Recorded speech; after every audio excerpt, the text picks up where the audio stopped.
Hey guys, yesterday I rolled out of bed and seen the sad news about Pope Francis, and I just made a video without having my coffee, without throwing on my hat, and a lot of people told me the glare from my bald head blinded them. So today I rolled out of bed, had my coffee, and threw on the hat. So hopefully I don't blind you today. But I was going to make this video a while ago, and I just kept putting it off because events kept happening that I wanted to address. And you see, you never know, you never know what tomorrow's going to bring. So I said, you know what, this is a video I really feel I need to make. But before I get into the video, I just want to make one quick announcement. If you follow me, you know my two youngest sons, Nick and Timmy. I guess officially Nick is a Gen Zer, he's 26, and Timmy's a millennial, he's 30. Or he might have turned 31. I have 5 kids and I lose track sometimes. But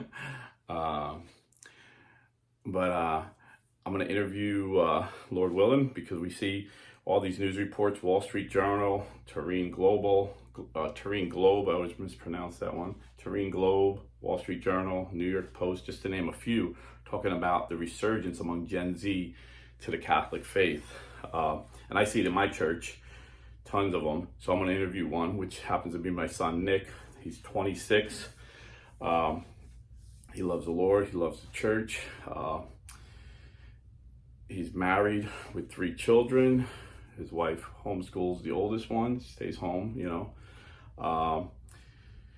He goes to school at night, online after he comes home from work, and he's working on his doctorate degree right now. So I'm very proud of him. So I just want to talk to a Gen Zer that I know personally and ask him, what makes him so excited about Jesus, and why does he find Jesus in the Catholic Church? I mean, that's going to be the theme, but we'll talk about other things, what it's like to be a young dad. I think I had 3 kids at 26. I can't remember. I got to do the math. But the challenges, the joys, being a Gen Z father and husband. Then also, speaking of Gen Z, I think Gen Z goes up to 28, and have a wonderful Gen Z priest, Father Michael, phenomenal priest, was ordained about 6 months ago. He's on fire. He knows his theology, he knows his apologetics, but most of all, he knows Jesus, and he's close to Jesus, and he brings us closer to Jesus. And my last confession with him, and he I'm always blessed. He does really powerful confessions, easy to talk to. But as I was leaving, he said, "Rob, when I get a chance, we need to talk about your Trent Horn video." And I said, "Why?" He goes, "Because I love Trent Horn." I said, "I love Trent Horn too." And then I realized we didn't get a chance to talk about it. I'm sure we will, but if he's watching now, he'll hear my thoughts on this. And I realized maybe people misunderstood when I said I was disappointed in Trent, that I was mad at him. It's a totally different word. So honestly, I don't even know what the topic was, but I said I was disappointed that Trent was pointing out his disagreements with Pope Francis. And I said, again, I don't even remember exactly what we're talking about, but Trent has a right. We have a right to disagree. We can't dissent from the Pope. We can't do our own thing. We have to be obedient to the Pope. But you can express your maybe disagreements and explain why. And the Code of Canon Law, Canon Law 212, tells us how to do it. The Christian faithful, conscious of their own responsibility, are bound by Christian obedience to follow what the sacred pastors, as representatives of Christ, declare as teachers of the faith, or determine as leaders of the church. The Christian faithful are free to make known their needs especially spiritual ones, and their desires to the pastors of the church, in accord with the knowledge, competence, and preeminence which they possess. They have the right, and even at times, a duty, to manifest to the sacred pastors their opinion on matters which pertain to the good of the church. And they have a right to make their opinion known to the other Christian faithful with due regard for the integrity of faith and morals, and reverence. This is the key. This is how you make it known. And reverence toward their pastors, and with consideration for the common good and the dignity of the persons. So I believe Trent did that. He was reverent towards Pope Francis. He wasn't like a lot of these grifters that just bash Pope Francis like he's some scumbag off the street. He displayed the fruits of the Spirit. Like if you read Galatians chapter 5, I believe it's 25, or it's 16 through 25, it talks about the works of the flesh and the fruit of the Spirit. When I listen to Trent Horn, I see the fruits of the Spirit displayed on every one of his videos. When I listen to some of these other guys that bash Pope Francis, all I see is the works of the flesh, honestly. I don't know how they have such big audiences. But, so my point wasn't that he was doing something wicked or he was a grifter. In fact, in the video, I said I think he's like the second best apologist. I thought Dr. Doug Beaumont was the best. But the more I listen to Trent, the more I read Trent, man, it's like a tie. I think I could say they're both the best. I could say Trent Horn is the best apologist on YouTube, and I could say Doug Beaumont is the best because they reach a little different. Doug reaches a lot of us evangelicals. I mean, Trent gives us the arguments to give to defend the faith with Protestants, but Dr. Beaumont was a professor of apologetics while he was an evangelical. Like he was like close with Dr. Norm Geisler. Like these guys started a college together. So if you're not familiar with Dr. Beaumont, one of his best books I would recommend, Evangelical Exodus. You want to learn how to defend the Catholic faith and keep your children Catholic. Excellent book. But again, Trent Horn, I can say is the best apologist on YouTube and one of the best apologetic books I ever read. The Case for Catholicism, another great book if you want to learn how to defend the faith. So before I get into why I was disappointed, I just want to let that be known. I love Trent. In fact, I sent Trent an email after my father told me he was disappointed. I'm like, oh, maybe Trent misunderstood, if he even seen it. You know, I know he's a busy man, he got a wife and kids and a huge channel. So I emailed him, half expecting he wouldn't even return my email, because you'd be surprised, a lot of these big guys never like say, oh, I'm sorry, I can't come on. They just ignore you. So I was kind of surprised he emailed me back, and he emailed me back quickly, and he was very charitable and very complimentary. He's like a super nice guy. But, you know, he said he couldn't make the interview. He said he appreciates me wanting to dialogue with him, but he's just, you know, he's got family commitments and other commitments, so totally understandable. But I want to, again, like I told my father, Michael, I love Trent Horn.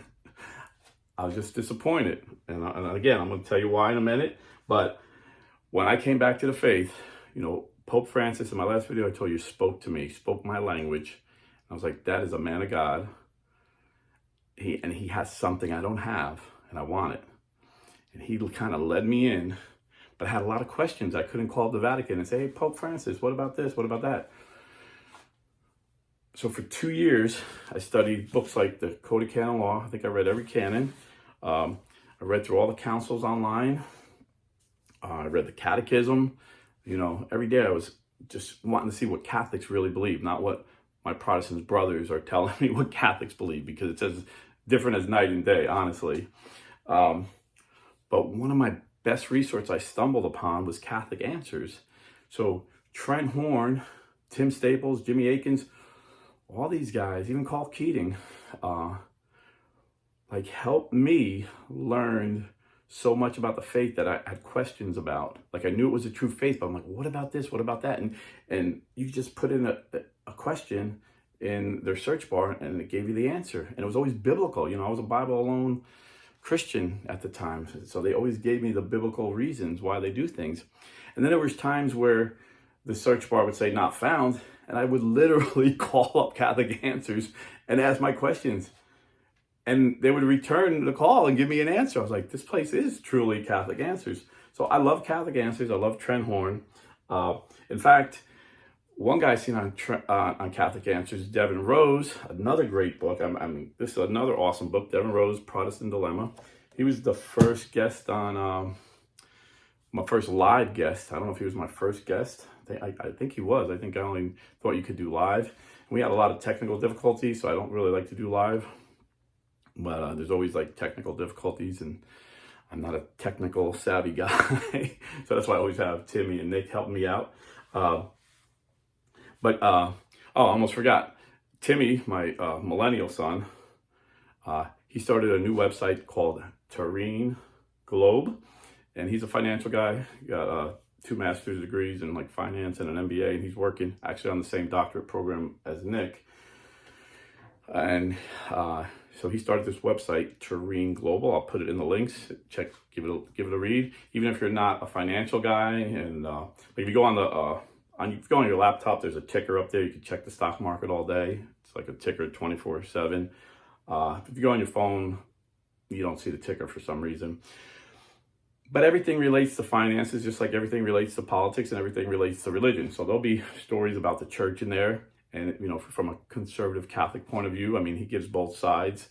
So it might seem like, oh, what's he saying that? But he's trying to give both sides. So it's a fair and balanced website, I think, Terrain Globe. And I'll put the link in the comments. I'll pin it. And maybe we'll have him on down the line somewhere. He also has 3 kids. But I read Canon Law 212.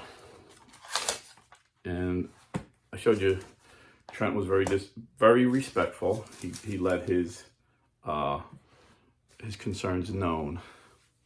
But now my first real job, even though I've been out of the Navy 36 years, the military was my first real job, because I can't count selling drugs at age 12. If you know my testimony, that was my job from age 12 to age 19, a drug dealer on the streets in Newark and Irvington, New Jersey. But God saved me from all that, and did a wonderful work in my life. But my first real job was being in the Navy. And I learned respect for authority. I learned that even if I disagree with my superiors, I have to follow orders. And I can't bash them to other people outside of the Navy. Like, for me to go on foreign land and to bash my admiral would be treason. So I kind of see that. I kind of see it that way. If you disagree with the Pope, keep it to yourself. Don't put it on public. YouTube is like public. So I kind of see it that way. That's one aspect of it. Also, just like a father, he's our father. He's our spiritual father. Like, would you publicly go on YouTube and tell the world what you disagree with our father? So I see it that way. And again, like I said, I read the whole book, the whole Canon Law book, like 10 years ago 12 years ago when I was discerning if the Catholic Church was a true church. And these are a couple canons I came across that I don't think Trent was disobeying this, but I see so much on YouTube with people just disregarding these 2 canons that I felt like, why give them any ammunition? The way you did it, Trent, was right. I'll say that right now. The way Trent did it was right. It was respectful. It was right. But I was disappointed that he even did it, because you're giving the grifters fuel. Like, oh, even Trent Horn was disappointed with him. And he's a faithful Catholic. Canon Law 1373 says this: one who publicly either stirs up hostilities or hatred among subjects against the Apostolic See or against an ordinary on account of some act of ecclesiastical power or ministry, or incites subjects to disobey them, is to be punished by an interdict or by other just penalties. So I don't think Trent was guilty of this, but the names. The usual suspects are guilty of this every day. This is how they make a living. So I just felt like for him to come out and maybe criticize, and he wasn't saying what the Pope taught was wrong. He was saying the way the Pope saying if I believe. He needs to be clearer. And I'm not gonna read the whole letter from Pope Pius X, but read the letter of Pope Pius X called "Love the Pope." I think I read it a couple of videos ago. And Pope Pius X, Pope St. Pius X, said it's not our job to tell the Pope, you need to be more clear. It's our job to assent from the Pope, to assent to the Pope. For you cannot be holy if you dissent from the Pope. Pope St. Pius X, no one is holy who dissents from the Pope. So, and then Canon Law 1404, this is very radical, very traditional, and most of these grifters on YouTube are more like Protestants, so they'll give me a million reasons why they can't obey 1404. Canon Law 1404, the first see is judged by no one. The first see is the Pope. So, I mean, that's radical Catholicism, that's radical traditionalism, and I think we need to be radical about Jesus, and we need to be radical about his church. We need to be radical about Christ, and we need to be radical about the vicar of Christ. This is Catholicism in my view. So that's why I made it.